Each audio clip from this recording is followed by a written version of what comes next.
Ladies and gentlemen, welcome back to another video. In today's second video of the day, we of course are going to be reacting to the ACC games that were played this past weekend. Tomorrow, we will pivot a little bit. We'll talk college football playoff. We'll look at the bracket that is released tonight, and we'll also predict the NFL games, and we probably will talk a little bit about signing day, since signing day is tomorrow as well. Give our reactions on National Signing Day after we have our NFL predictions, all of that good stuff as well. However, if you guys are new to the channel, you already know what to do. Leave a like, subscribe, turn that bell on, as we do our best to post on this channel every single day. Like I said, coming up later, we will have ACC championship game predictions between SMU and Clemson. We'll talk what the teams need to do to get into the college football playoff, injury report, all of that stuff. So stay tuned for that one as well. However, we have some ACC games to react to, so let's go ahead and do that right now in this video.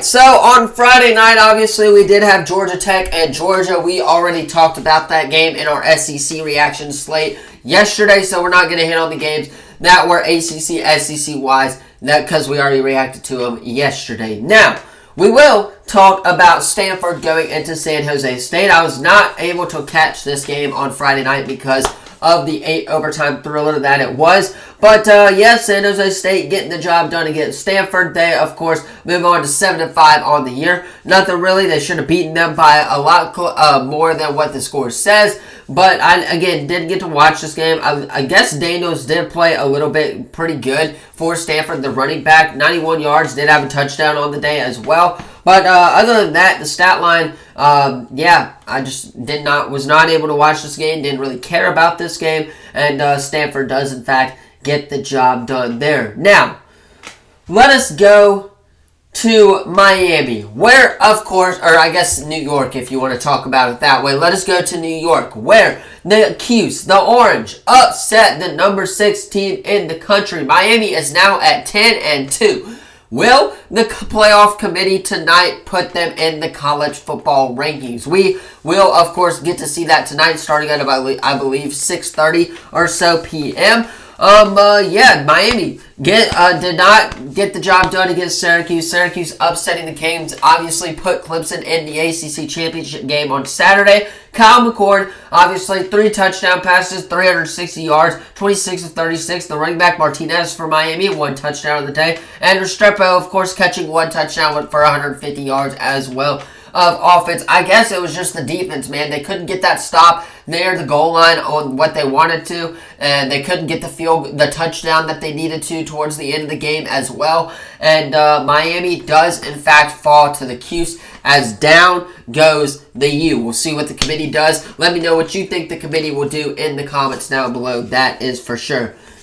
Up next, we have Cal going into SMU. SMU getting the job done. They already clinched a spot in the ACC championship game. They obviously blow out Cal. Jennings, the quarterback for SMU, 2 touchdown passes, 20 of 30, 225 yards. A solid day for him as well. And the running back Smith had 1 touchdown on the day for the Mustangs as well, as they all but clinched a spot in, of course, the ACC title game. South Carolina, Clemson, we already talked about that game on the SEC reactions. Louisville, Kentucky, same type of deal. We already talked about that game on the SEC reactions, excuse me.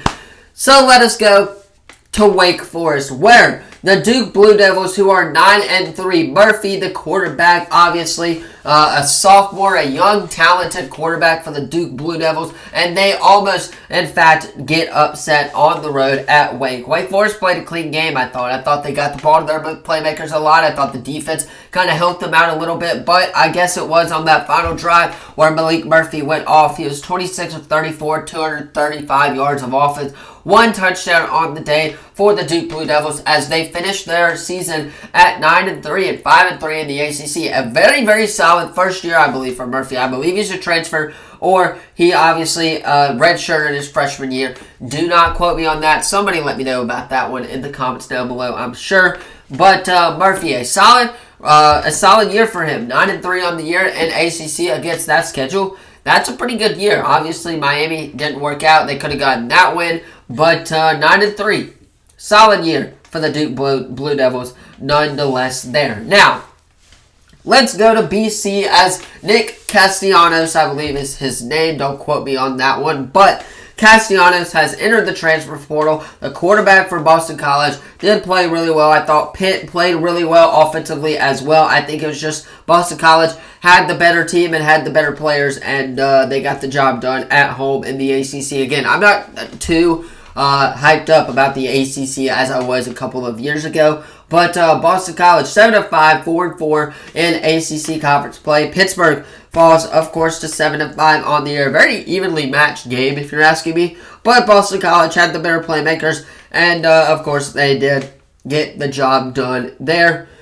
NC State, North Carolina, another game where, of course, another fight happened, as this was, of course, coached without Matt Brown. I think they should have let him finish out the season, if you're asking me. A lot of people have come out and said that they should have let him just close out the final season. They were 6-6, so what is there to lose right there? But Chris Well, the quarterback, 18 of 33, 273 yards, 3 touchdowns. UNC led every single stat that there was, wide receiver, obviously, but of course they do fall as NC State does come back and get the job done on the road at North Carolina in rivalry weekend. Of course, another fight out of the what was there, like 10 or so fights this weekend, absolutely nuts, but North Carolina fails to get the job done against NC State at home in this matchup. And the final matchup, of course, Virginia going into Virginia Tech. Weston III, the quarterback for, of course, Virginia Tech. 255 yards of offense, 1 touchdown on the day. Solid day for him. Virginia Tech running back Tutton had 2 touchdowns on the day as well, as they were just pretty much by far the better team. And safe to say that they got the job done there. That is for sure. Virginia Tech closes out the year at a solid 6-6, right at 500 after losing to Vanderbilt. A couple of struggles here and there, but ultimately they do end up at a bowl game, and they are going bowling in the Virginia Tech Hokies. That is the rest of the ACC slate for the final week of the regular season. Alright, that is going to be all for the second video of the day. Let me know what you thought of it in the comments down below. Don't forget to like this video, subscribe, turn that bell on, as we do our best to post on this channel every single day. With that being said, I'm going to hop off, get this edited, so you guys can watch it on time. Have a great rest of your day if I don't see you in the ACC championship game predictions.